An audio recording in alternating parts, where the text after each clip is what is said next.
बोलो श्री प्राणनाथ प्यारे की जय। बोलो श्री सतगुरु महाराज की जय। पद्मावती पुरी धाम की जय। सर्व सुंदर साथ की जय। प्रथम लागू दो चरनी को, धनिये न छुड़ायो खिन। लाख तली लालेड़िया, मेरे जीव के यही जीवन। इन पांव तले पड़ी रहूं, धनी नजरी खोलो बातन। पलना वालों निरीखूं नेत्रे, मेरे जीव के यही जीवन। मेरे जीव के यही जीवन। बोलो श्री प्राणनाथ प्यारे की जय। बोलो श्री सतगुरु महाराज की। हाँ जी सुंदर साथ जी, अब हम सागर ग्रंथ 6 नंबर प्रकरण श्यामा जी का ठकुरानी जी का श्रृंगार, उसमें हम 47 47 चुपाई से पढ़ेंगे। शुरू करते हैं। हाँ जी दीदी। तिन रंग जरी फुंदन गोफनड़े नंग जड़तर, बारीक नंग नीले नकस ए वर्णन होए क्यों कर। तीन रंग की जरी में फुंदन लटके हुए हैं।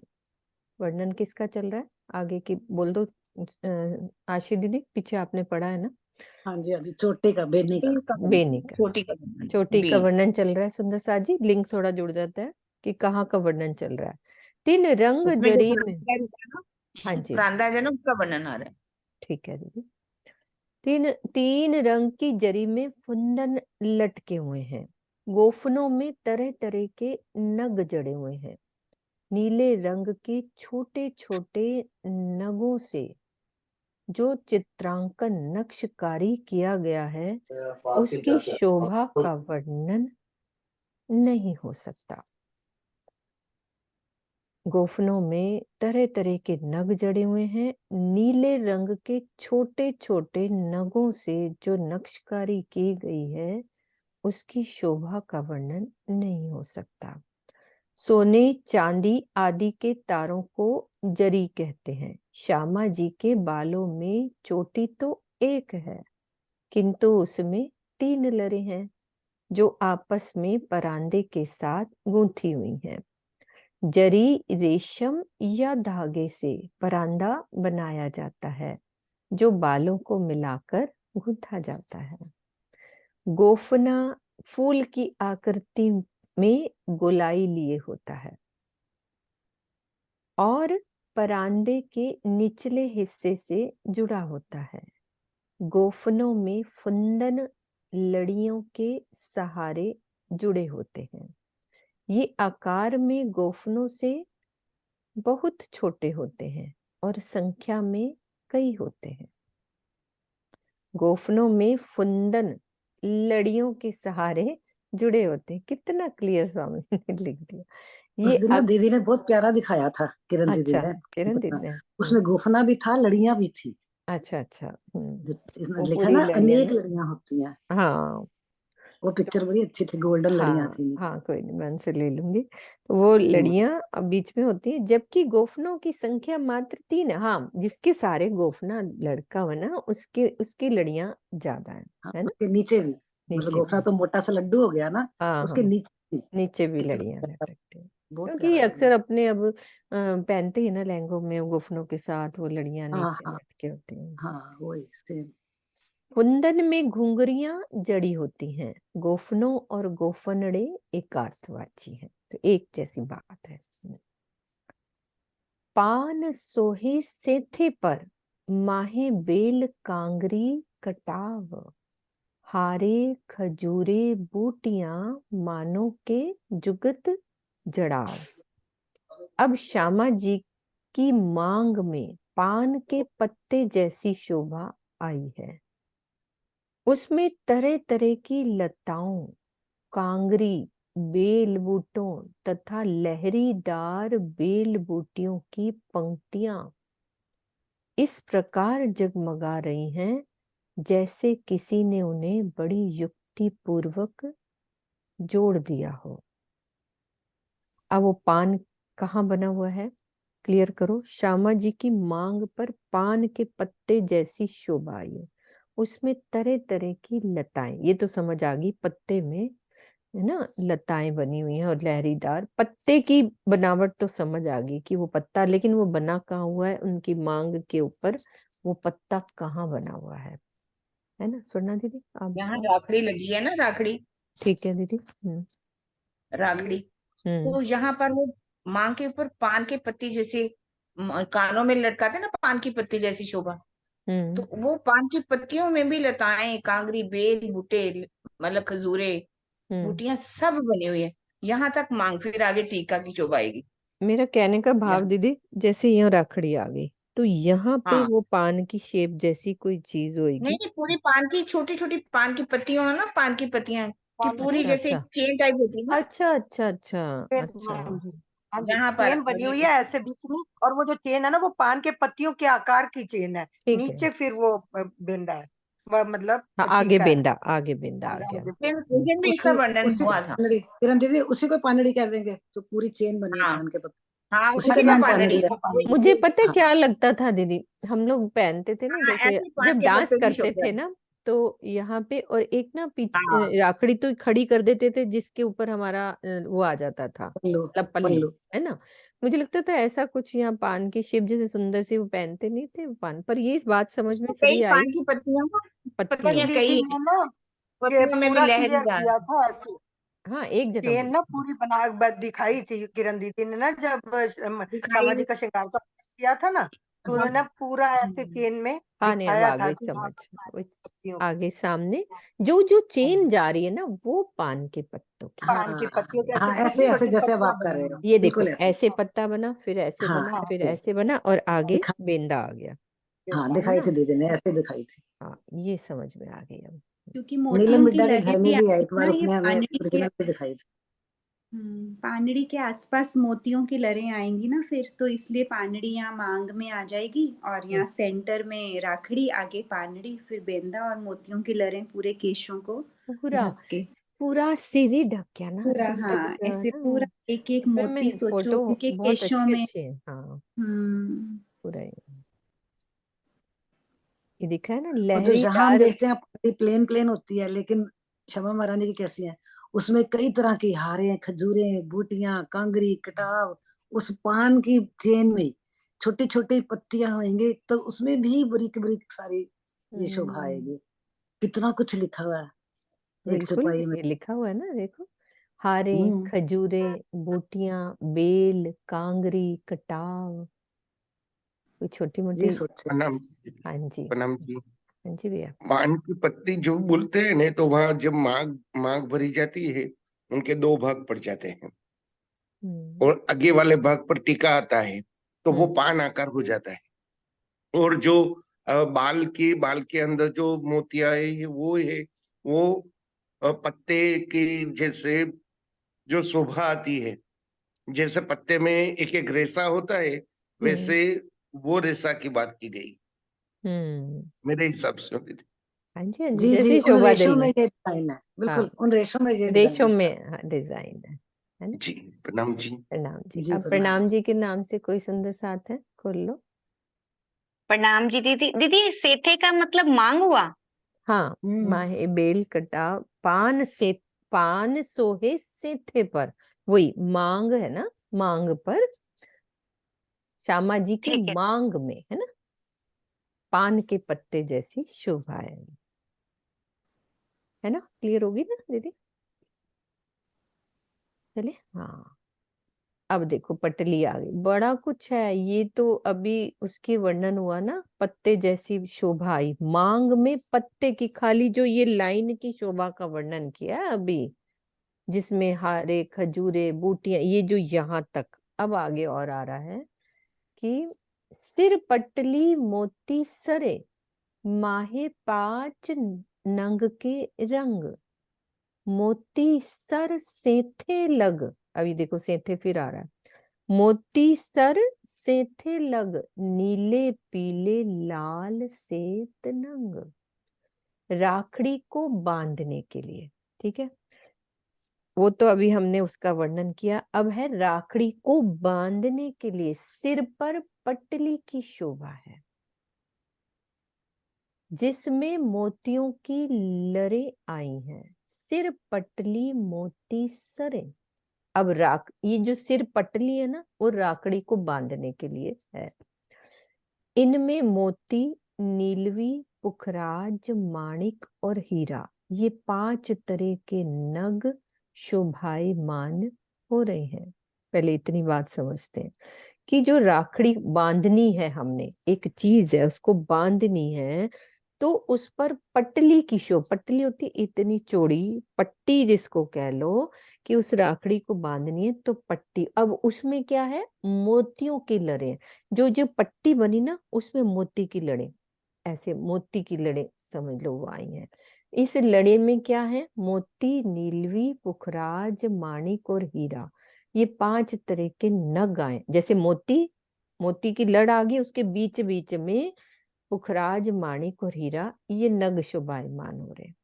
फिर क्या है, इनके रंग श्वेत, नीले, पीले और लाल हैं। यानी कि जो मोती के रंग है ना, वो सफेद भी हैं, उसमें खाली सफेद रंग का मोती नहीं है, उसमें नीले रंग के मोती भी हैं, पीले भी हैं और लाल भी हैं। तो मोतियों की लरे मांग के ऊपर सुशोभित हो रही हैं।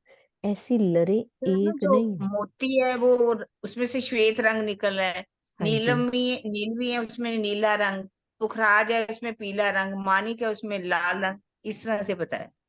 बिल्कुल दीदी, ये ये बहुत रंग जो है गहराई वो, वाली, ऐसे नहीं कभी हाँ समझ आई थी राखड़ी की पटली कैसी बनी हुई है ना। एक तो ऊपर वर्णन क्या आया, हमारी इस वाली चीज का, पान की जो पान की शोभा है, फिर उसमें कांगरी, कटाव, खजूरे, बूटियां हो गई। अब जो राखड़ी को बांधने के लिए पट्टी यूज करी है ना, उस पट्टी में क्या है, मोतियों की लरे हैं, फिर उनके बीच में पुखराज, माणिक और हीरा, अलग तरह के नग भी लगे हैं, और वो जो मोती की लरे हैं वो अलग अलग करे कलर्स की हैं। जो मोती हैं वो नीले, पीले, पुखराज, लाल, है ना दीदी, ये समझ में आई। ठीक है किरण दीदी।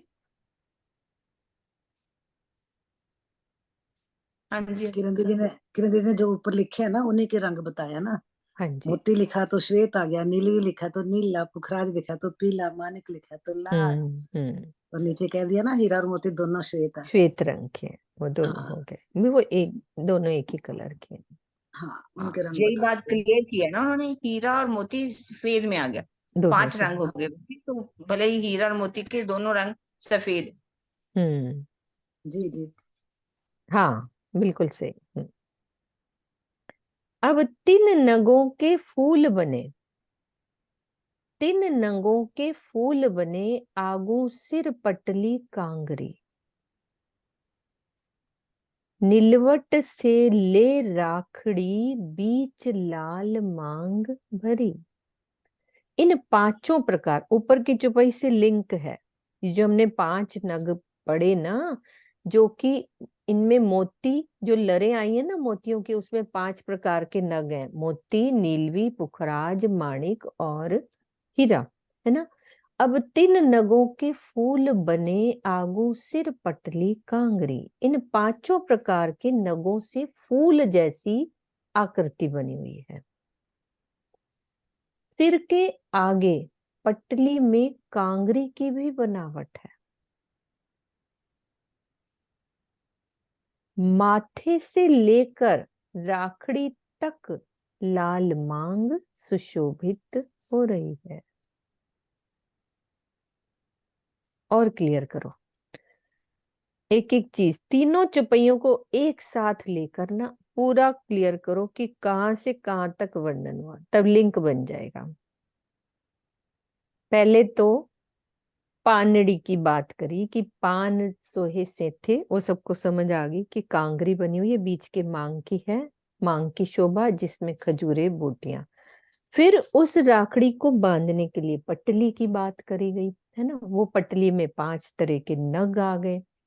अब इन नगों के फूल भी बने जो सिर के आगे तक, ये क्या, आगे सिर, आगू सिर, वो फूल ना काफी सारे, ये पूरा सिर ही भर गया हमारा। कहने का 5 मतलब जो पटली है वो ना, वो सिर्फ नग वैसे नहीं रख दिए गए, वैसे उन नहीं, नगों के फूल फूल बने हैं। बन गए, पटली पटली में फूल बने हैं, फूल इन बन रंगों गए, के, इन फूल रंगों के, इन रंगों के।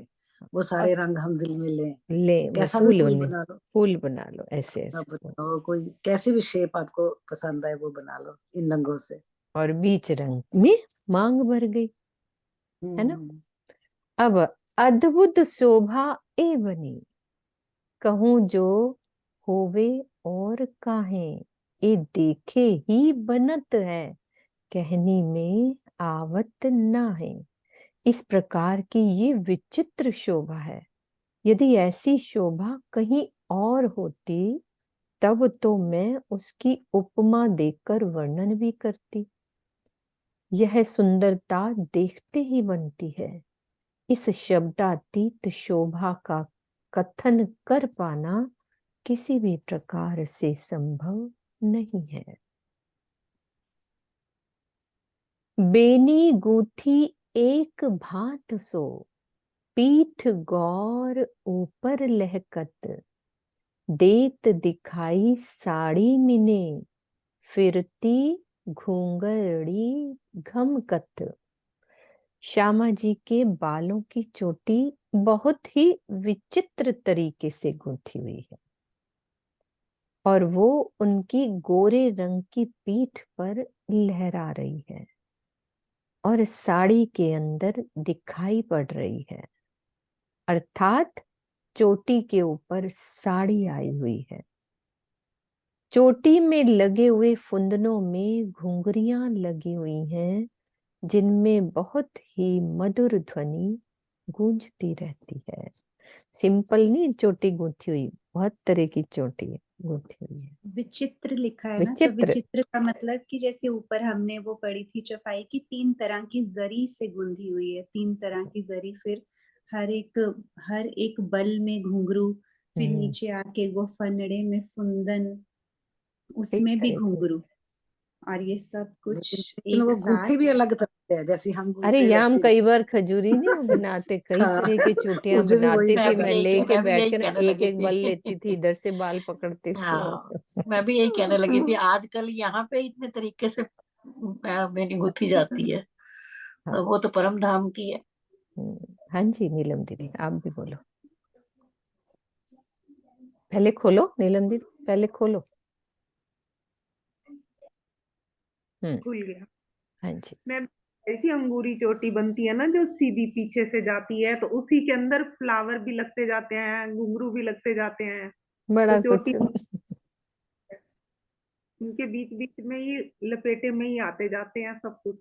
हम्म, कई तरह की चोटी। चलो श्यामा जी ने हमारी चोटी भी गूंद ली, राखड़ी भी बांध ली, है ना। अब क्या बांध रहे हैं, है ना, श्यामा जी का हम श्रृंगार कर रहे हैं ना। चोली के बंद चारों बंधे, शोभित पीठ ऊपर, झलकत फुंदन चोली कांगरी, शोभा देखत साड़ी अंदर। अब जो चोली है ब्लाउज में 4 बंद है जो पीठ पर बंधे हुए सुशोभित हो रहे हैं। चोली की डोरी में लटकने वाले फुंदनों में और कांगरी की झलझलाहट से भरी शोभा साड़ी के अंदर दिखाई पड़ रही है।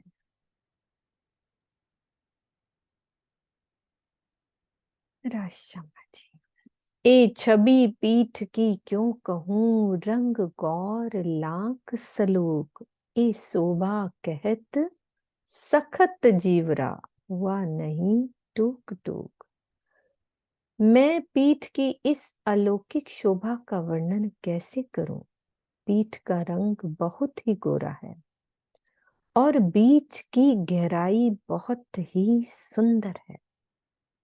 ये आश्चर्य की बात है कि इस अनंत शोभा का वर्णन करते समय मेरा जीव टुकड़े टुकड़े नहीं हो गया? क्या ये इतने कठोर दिल का हो गया है? पर ब्रह्म के सौंदर्य का आकर्षण इतना प्रबल होता है कि उसके पल भर के वियोग से भी जीव अपने शरीर का परित्याग करने की स्थिति में पहुंच जाता है। सौंदर्य की रस माधुरी का रसास्वादन करने के पश्चात उसे शब्दों में व्यक्त करना भी इसी प्रकार कठिन कठिन होता है। इस चौपाई के चौथे चरण में टूक टूक कहने का यही भाव है। सौंदर्य की रस माधुरी का रसास्वादन। देखो शब्द भी कहाँ से लाए हैं ना, कि हल्का शब्द नहीं यूज करना, कि श्यामा जी के सौंदर्य का रस माधुरी का रसास्वादन। पीठ की गहराई, बीच में जो लाइन आती है ना, उसकी गहराई।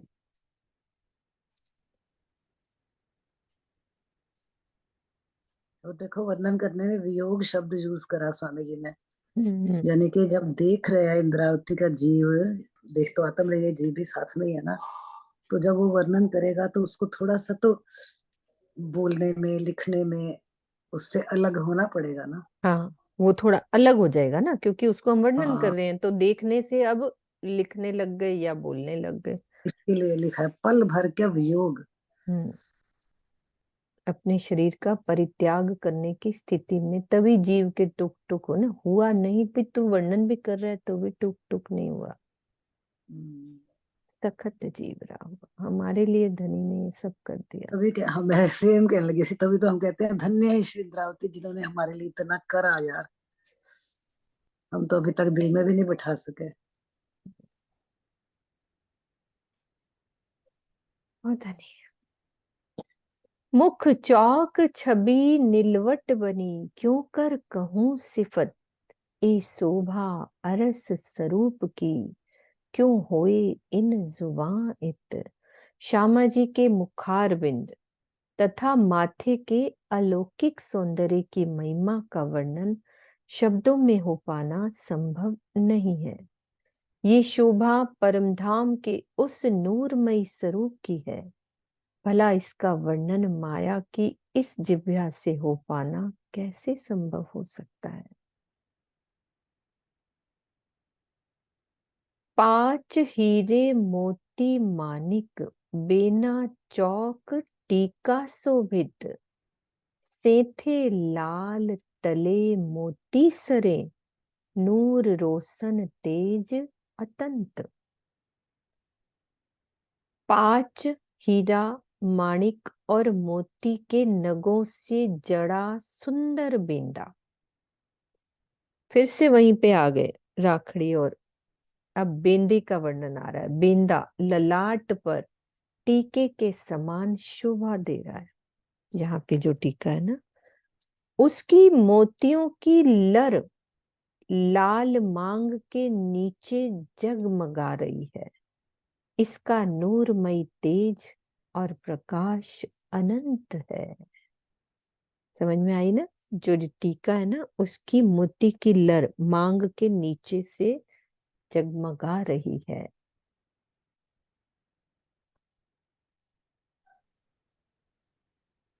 नीचे का मतलब ये भी हो सकता है कि जहाँ पे मांग फिनिश हुई यहाँ पे बेंदा आया, जैसे मांग के नीचे एकदम यहाँ पर है ना बेंदा। हम्म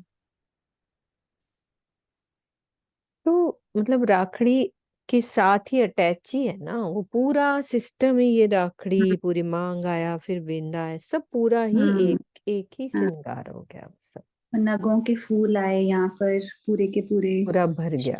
कमर पर। हाँ, हम्म।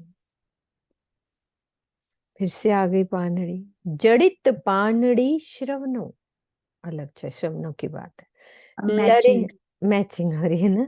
लरे लाल मोती लटकत, ए जरी जोत कही ना जा वहीं, 5 नंग झलकत। श्यामा जी ने अब ये श्रवण अंग का वर्णन आ गया है। श्यामा जी ने अपने कानों में पानड़ी धारण कर रखी है, उसमें माणिक और मोती की लरें लटक रही हैं, जिसमें सोने की तार में माणिक और मोती के नग लटक रहे हैं। तार कैसे पानड़ी में लटकी? अच्छा, झाले की बात आएगी आगे। कानों में पानड़ी, उसमें मोती और माणिक की लरें भी लटक रही हैं। अब लरें तो नीचे लटकेंगी, जिनमें सोने की तार में माणिक और मोती के नग लटक रहे हैं। ठीक है, इसकी ज्योति इतनी अधिक है कि उसका वर्णन ही नहीं हो सकता। पानड़ी में 5 नग जड़े हुए हैं, जिनकी नूरमयी आभा झलकार कर रही है।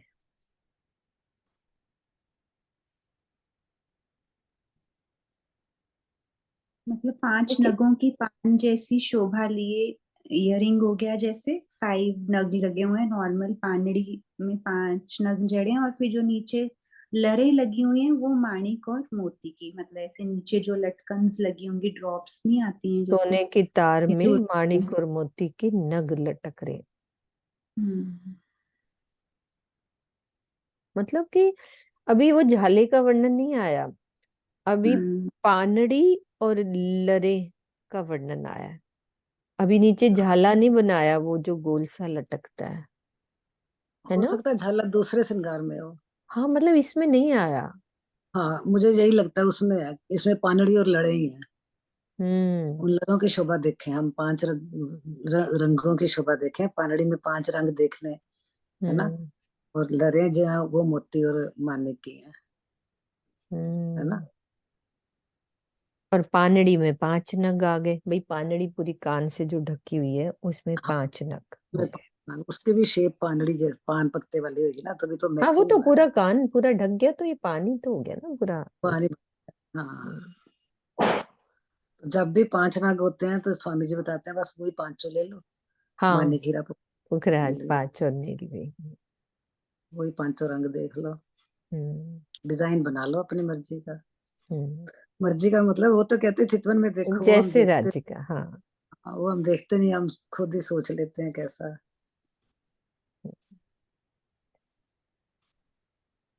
काजल रेखा तो कहूं जो होए सुपन के नैन, ए श्याम सेत लाल असल, सदा सुखकारी सुख चैन।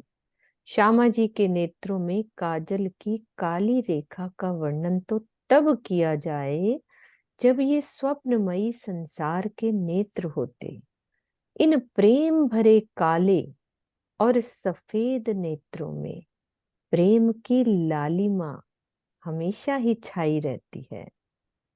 आनंद के स्वरूप ये नेत्र ब्रह्म सृष्टियों के लिए हमेशा ही आनंद की वर्षा करते हैं, सदा सुखकारी सुख चैन। सामान्यतः आंखों की भौहों, तारों तथा पुतलियों का रंग काला होता है, और जो पर्दा होता है, शेष भाग, पर्दे का शेष भाग क्या होता है? सफेद। और प्रेम की अधिकता उन्माद में लालिमा छा जाती है। इसीलिए इस चौपाई में नेत्रों के वर्णन में काला रंग यूज करा, श्वेत और लाल रंग का वर्णन किया गया है। वस्तुतः काले रंग की अधिकता होने से आंखों का रंग विशेषकर काला ही कहा जाता है। काजल लगाकर उनके सौंदर्य में वृद्धि की जाती है, किंतु नूरमयी आंखों में भला काजल की क्या आवश्यकता? इस चौपाई में यही बात विशेष रूप से दर्शाई गई।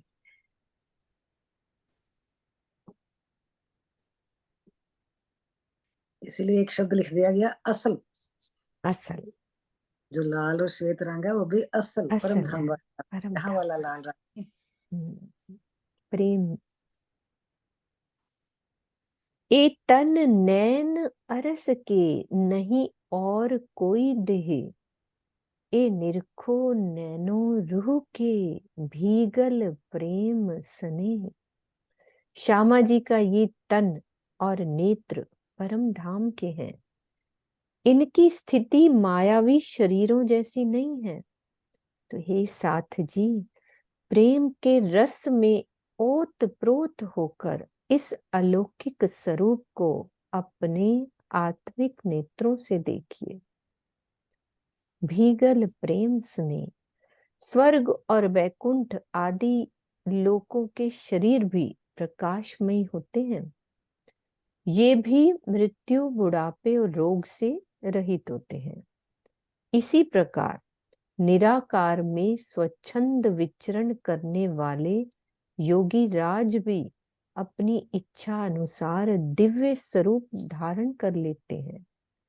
किंतु ये सभी शरीर माया जनित होने से काल के अधीन है।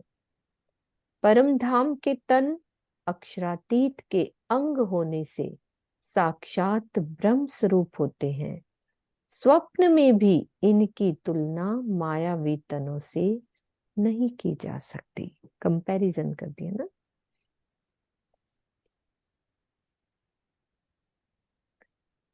नैन तीखे अति अनियारे, सखी ए छब कही न जाए। आधे घूंघट मासूक को निरखत नैन तिरछाए। किरण दीदी बताती है, हमारे बच्चों के साथ वर्णन चल रहा था, बहुत आनंद आया। आधे घूंघट। श्यामा जी के नेत्र नुकीले और तिरछे हैं। इस शोभा का वर्णन यहाँ के शब्दों में कदापि संभव नहीं है। वे आधे घूंघट से अर्थात अपने बाएं हाथ की ओर से साड़ी को कुछ खिसकाकर प्रेम भरे तिरछे नैनों से श्री राज जी की ओर देखते हैं।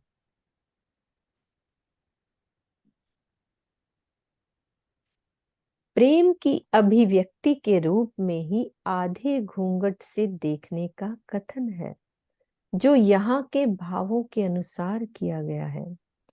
स्वलीला अद्वैत परमधाम की प्रेममयी लीला को संसार के भावों एवं लोकाचार में नहीं बांधा जा सकता।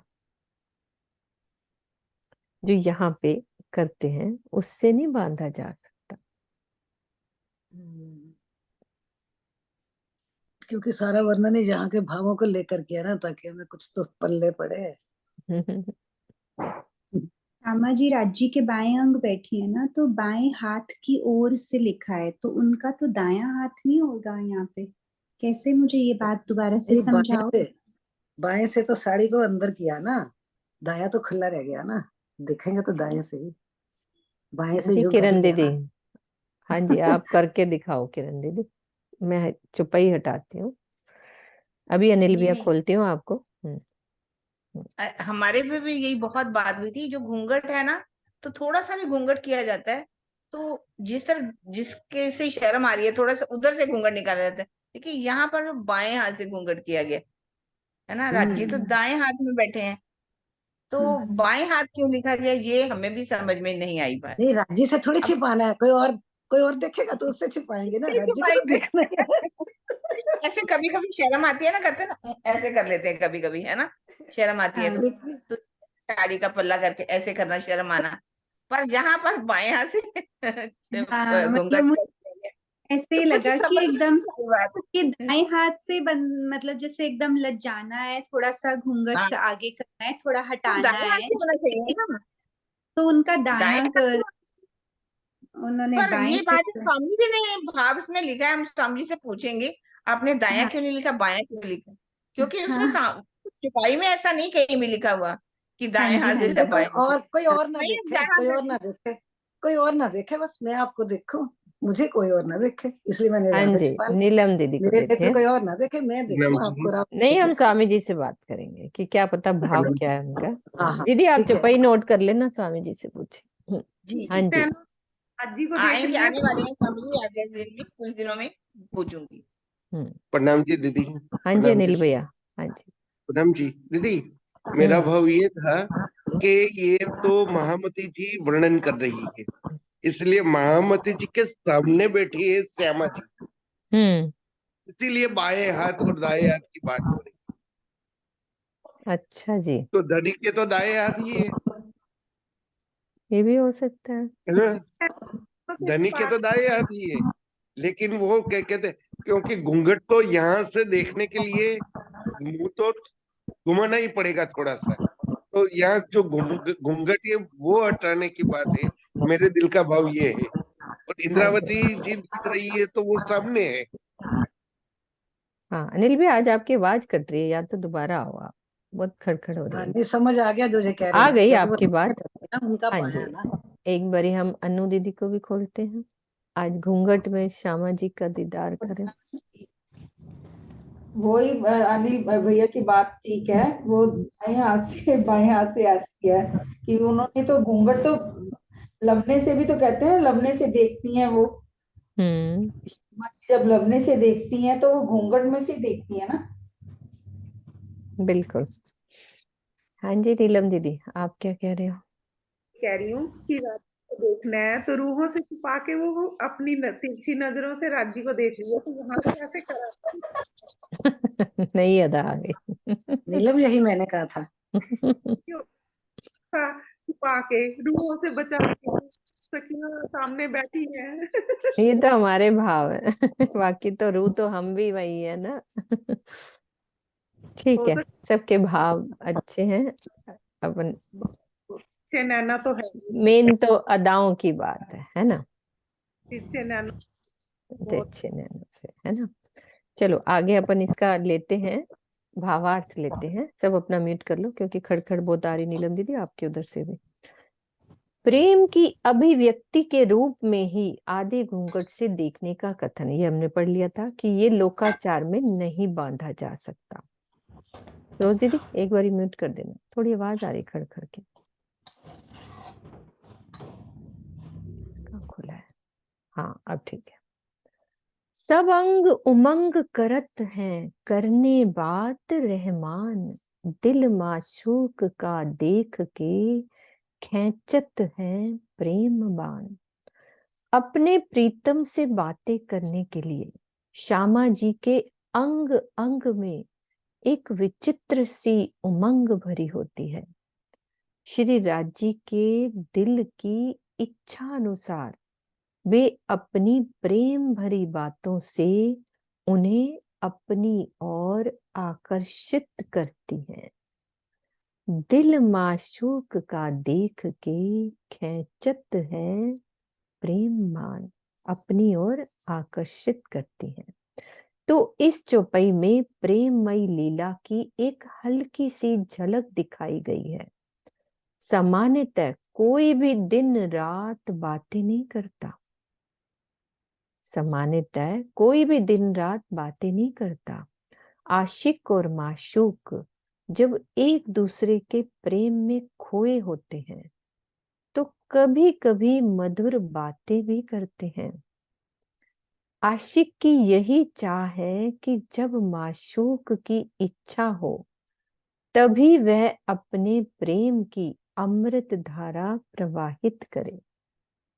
इस चौपाई के तीसरे चरण में कथित दिल माशूक का देख के का यही अभिप्राय। देखो दीदी, एक एक चीज की अदाओं को क्लियर किया है कि सामान्यतः कोई हरदम बातें नहीं करता, लेकिन दिल माशूक का देख के खैंचत है प्रेमवान।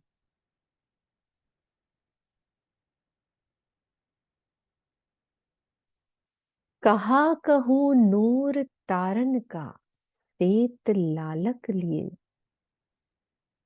काजल रेखा अनियों पर अंग असल ही दिए। सफेदी और लालिमा से भरपूर श्यामा जी के नेत्रों के तारों में जो चमक है, जो नूर है, उसका मैं कैसे वर्णन करूं।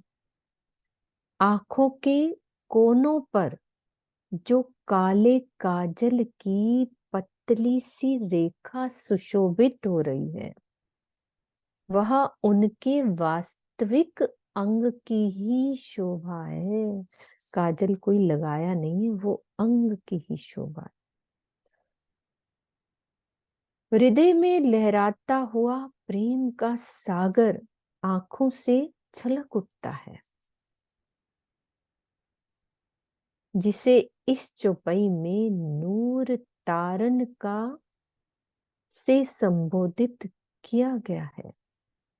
बुझी हुई आंखें प्रेम से रहित होने का संकेत देती हैं।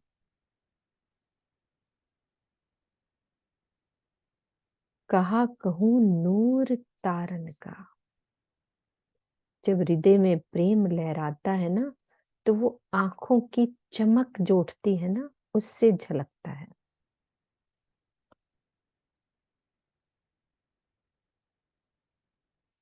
इन तारन में जो पुतलियां माहे नूर रंग रस और गहराई में जा रहे हैं। पियू देखे प्यारी नैनो साम सामी अरस परस। नेत्रों के तारों में जो पुतलियां हैं, उनमें प्रेम और आनंद का ही नूर समाया हुआ है। श्री राज श्यामा जी आमने सामने बैठकर आपस में एक दूसरे के नेत्रों की ओर देखते हैं। इस लीला में श्री राज जी श्री श्यामा जी के नेत्रों में देखते हैं और श्यामा जी श्री राज जी के नेत्रों में। बिना बोले अपनी भावनाओं का प्रकटीकरण दूसरों के नेत्रों की ओर देखकर ही किया जाता है, किंतु प्रेम लीला में नेत्रों में देखना, उसके दिल में डूबना और अपने अस्तित्व को समाप्त कर देने के लिए ही किया जाता है। बहुत गहरी बात है। इस चौपाई में यही भाव दर्शाया गया है।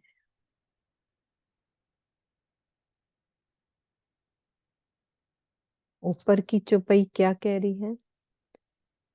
एक देखना ऊपर वाली चौपाई का है और एक है डूब ही जाना।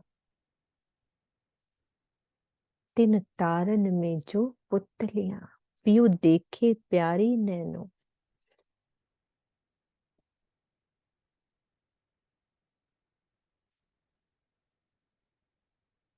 चकलाई चंचलाई की छवि होए नहीं वर्णन। जो धनी देवे पट खोल के तो तब ही उड़े ए तन।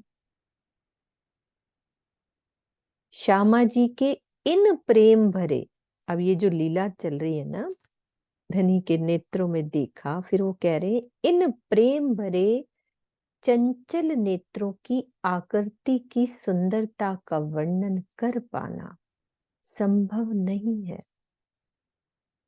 यदि धाम धनी अपनी मेहर से हमारे आत्म चक्षुओं को खोलकर श्यामा जी के इन नेत्रों का दीदार करा दें, तो उसी क्षण इस शरीर का अस्तित्व समाप्त हो जाएगा।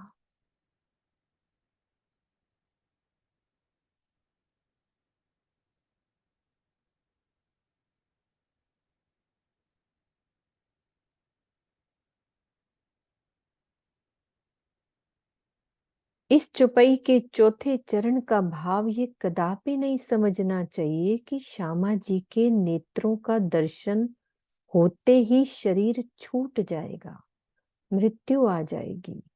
वस्तुतः इसका तात्पर्य यह है कि श्यामा जी के नेत्रों का दीदार होते ही आत्मा इस शरीर और ब्रह्मांड से पूर्णतया अलग हो जाएगी, उसे कुछ भी सुध नहीं रहेगी, यहाँ तक कि वह स्वयं को भी भूल जाएगी।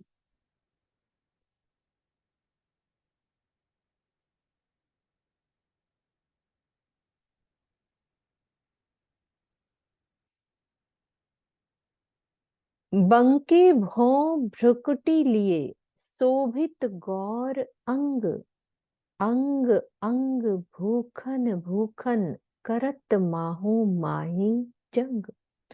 श्यामा जी के गोरे माथे पर काली काली तिरछी भौहें बहुत अधिक सुशोभित हो रही हैं। उनके प्रत्येक अंग और प्रत्येक आभूषण से निकलने वाली नूरमयी किरणें आपस में टकराकर युद्ध करती हुई प्रतीत होती हैं। दोनों भौं के बीच का ऊपरी भाग भ्रुकुटी कहलाता है, बीच वाला भ्रुकुटी कहलाता है। किरण दीदी, आप ना ये जितनी चुपाई हुई है थोड़ा सा इकट्ठा उनका बोल दो, क्या क्या वर्णन हुआ है, थोड़ा सा शोभा आज की।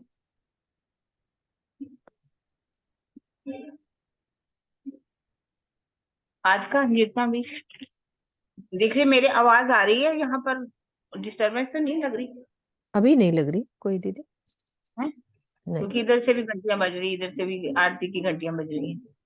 अभी कुछ आ नहीं रही है ना? जब आएगी ठीक मैं है, बोल दो। ठीक है। आज जो वर्णन हुआ है, मेन पहले राखड़ी का वर्णन हुआ। राखड़ी की शोभा कैसी है ना? और राखड़ी हमने कल भी जो है राखड़ी की शोभा देखी थी कि राखड़ी कैसी है ना? जो उसमें कैसे माणिक लगा हुआ है ना? और माणिक के दोनों तरफ ऊपर से ऐसे नग चारों तरफ लगे हुए हैं, इधर हीरा और इधर पांच, और उसको कैसे मोतियों से बांधा गया, मोतियों से बांधी गई है। पर राखड़ी से लेकर के आगे मांग, लाल रंग की मांग है। ऐसा नहीं कि यहाँ जैसे मांग भरी जाती वैसे मांग रही है। उसके ऊपर पटली की शोभा, पानड़ी की शोभा, पान के पत्तों की है। और उसमें कितने बेल, बूटियां, खजूरे, खजूरे होते लहरीदार, लहरें जैसे होती है वैसे नक्शकारी का काम उसमें है। और उसके साथ उन्होंने वर्णन किया यहाँ पर टीका का। टीके में भी कैसे जो है नग जड़े हुए हैं, जिसमें मोती बताया, नीलवी, पुखराज, माणिक और हीरा, है ना? 5 लोगों की बात की। और उसके साथ उसको भी कैसे टीका का वर्णन किया, और उसको यहाँ से कैसे उसके नीचे बताया कि हीरा और माणिक, वो हीरे जो है, मोती भी उसमें लटक रहे हैं, और मोतियों की लड़े जो है ऐसे चारों, जो जिसे श्रृंगार पट्टी कहते हैं, उसका भी वर्णन आ रहा है, उसको किया गया है। इसका वर्णन करके उन्होंने माथे पे टीका का, बेंदे का वर्णन करके सीधा वर्णन कर दिया चोली का। चोली का वर्णन किया कि चोली के अंदर कैसे चार, हाँ, चोटी का वर्णन किया। परांदा जो पहना, चोटी जब 3 लड़ों में बांधी तो उसमें जो परांदा बांधा गया, नीचे गोफनों का वर्णन आया। गोफनों के नीचे मोती लटक रहे हैं, मोतियों के नीचे कुंदन जो है वो लटक रहे हैं, जो सोने की तारों में, जरी में बंधे गए हैं, उसका। और मोतियों की लड़ों की बात की गई, चाहे चोटी में कैसे शोभा है, चोटी का वर्णन किया गया। उसके बाद चोटी के वर्णन, जो चोटी है वो कैसे, श्यामा जी की जो श्याम रंग की चोली आई है, चोली में 4 बंद, 4 बंद, बंधनों में भी कुंदन जो है लटक रहे। आजकल तो देख रहे हैं गोफने बंधनों का बहुत ज्यादा रिवाज आ रहा है, हर चीज में ही गोफड़े टाइप के जो हैं वो लटक रहे हैं। तो उसमें भी कितना मतलब सोने की तारें, जरियों से वो कुंदन जो हैं वो जड़े हुए हैं, उसकी शोभा का वर्णन किया। और उसकी शोभा के बाद वर्णन उन्होंने, अब नैनों का वर्णन हो रहा है। नैन कैसे हैं, मतलब काजल रेखा तो कहूँ जो होए सुपन के नैन, काजल रेखा का तो वर्णन मैं तब करूँ यदि सपने के नैन हो तो उन्होंने काजल लगाया हो, ऐसा काजल नहीं, उनके अन्यारे बंके नैनों का वर्णन है। उसमें सफेदी आई है, सफेदी में तारे का वर्णन किया, तारा भी कितना मतलब चमक रहा है, उसकी शोभा का वर्णन किया। और तारे के बीच पुतली का भी वर्णन आया, तारे में पुतली का वर्णन आया। और नीचे की जो नैनों की तीखा, कैसे तीखे हैं, अनियारे हैं, बंके हैं, तिरछी चितमली, और उन दोनों के बीच में भी ये भरकुटी होती है। भों का वर्णन आया, क्योंकि जो है सफेद, आंखें वैसे काली है क्योंकि भुएं काली, पलके काली, उसमें जो तारा है वो काला, और उसमें पुतली भी काली, पर उसके उसमें नैनों में इतना मतलब प्रेम भरा हुआ है, जिसके कारण उसमें लाल लाल डोरे जो है वो दिखाई देते। प्रेम इतना भरा हुआ है कि श्यामा महारानी बड़ी तिरछी चितवन लेकर के आधा घूंघट, आधा घूंघट का मतलब क्या है कि एक लज्जा लिए हुए, जो बात भी अगर वो श्यामा जी से कर रही है, श्यामा जी को देख भी रही है, तो जैसे आजकल की बेशर्मी की बात है वो नहीं है वहां पर। इसका मतलब कि लज्जा लिए हुए एक आधा घूंघट लेकर के श्यामा जी राज्य को निहार रहे हैं। और इन काले नैनों का वर्णन किया कि यहाँ पर एक जैसे वो भी तीखापन दिखा रहे हैं कि कैसे बंकी नैना काजल की रेखा लगाई नहीं, असल कही है ये शोभा। इसका मतलब नहीं कि जैसे आजकल आंखों का मेकअप कितना ज्यादा होता है, ऐसा नहीं है। श्यामा जी की ऐसे शोभा का उन्होंने वर्णन किया। जहां तक मुझे थोड़ा सा लगा मैंने बता दिया, और भी सुंदर साथ कुछ भी बता सकते। हाँ जी सुंदर सा जी, कुछ रह गया, कुछ जो बात दीदी ने नहीं बोली वो रीजन करो, तो और भी पता लग जाएगा क्या चीज रह गई है, क्या दिल में भाव कुछ रहा तो नहीं है, और भी सुंदर साथ बोल सकते हैं। और क्या हमने आज लिया, क्योंकि एक पूरा आज दिल में वैसी शोभा बन जाएगी कि ध्यान लगाएंगे। तो आज क्या हमने पानड़ी का वर्णन हुआ ना आज। हाँ जी बोलो। पानड़ी का वर्णन जिसमें 5 रंग के नग जड़े हुए हैं और पूरे उनके श्रवण अंगों पे पूरी पानड़ी की शोभा है, 5 रंग के नगों वाली, और उसके नीचे माणिक और मोती की लरें हैं, उसके नीचे ऐसे लटकती हुई रेड और वाइट कलर की शोभा है। तो माणिक चमकता हुआ और मोती चमकता हुआ पानड़ी का, और बाकी तो मेरे ख्याल आज से झाला का वर्णन नहीं आया, मतलब आज सिर्फ दीदी हाँ जी। लरे ही लटकाई हैं धनी ने श्यामा जी ने। वही कह रही थी ना, जैसे राज्य के बाले है ना, बाले में भी माणिक और मोती जो है लटक रहे हैं। अच्छा। आप देखिए वही शोभा राज्य की जैसी शोभा, वैसे ही श्यामा जी की शोभा का पानड़ी के नीचे जो लड़े लटक रही हैं, जैसे राज्य की झालों में जो कड़ले हैं उसमें 4 कड़ले हैं और उसमें माणिक और मोती लटक रहे हैं, वैसे ही बात है, ऐसे ही श्यामा जी। बिल्कुल, ये बात बहुत अच्छी लगी कि वो भी माणिक और उसका वर्णन है इधर भी। राज्य की पाग में भी दुगदुगी में जो माणिक आता है और इधर आखिरी में भी माणिक है, ये भी 2 बड़ी ऑब्वियस सेम जो चीज। पाए। हाँ हो गया। इसी तरह दूसरे श्रृंगार में मैचिंग ढूंढेंगे। हाँ सही बात है। और एक कांगरी का वर्णन आया ना, जो बेंदे के पास हाँ, मोतियों की तरह है, उसमें ना कांगरी का वर्णन कांगड़ी आया। की बात। मुझे ऐसे लग रहा था कि जहां भी शोभा अंत होती है ना वहां पे कांगरी देते हैं, जैसे ब्लाउज की शोभा के यहाँ गले के एकदम पास कांगरी है, उनके चरनिया के नीचे सारी शोभा के बाद बॉर्डर के नीचे कांगरी है। तो कांगरी का बहुत वर्णन राज्य लिखते हैं। बिल्कुल। हाँ, तो जो पटलियां बनी है जिनमें फूल बने हैं उन पटलियों के आगे भी कांगरी है, उसी की बात। उसमें भी कांगरी लिखा हुआ है। पटलियों के वो 5 रंग के फूल बने हाँ, हुए हैं ना, 5 रंग के फूलों फूल से। बन गए ना। हाँ, फूल तो बन गए, तो फिर आगे वाले हिस्से में फिर मुझे तो लगता है पूरी ऐसे करके कांगरी होगी कांगरी बनी हुई दोनों है। तरफ, दोनों तरफ। ठीक है सुंदर सा जी, चौपाई दोहराते हैं। सरोज दीदी चौपाई दोहराओ, फिर याद रहेगी ये वाली चौपाई। हाँ जी। वो श्री प्राणनाथ प्यारे की जय, सतगुरु महाराज की जय। बंके बो ब्रुकटे लिए शोभित गोर अंग, अंग अंग भूखन भूखन करत माहो माहे जंग, करत माहो माहे जंग। बोलो श्री प्राणनाथ प्यारे की जय, सतगुरु महाराज की जय। प्रणाम जी।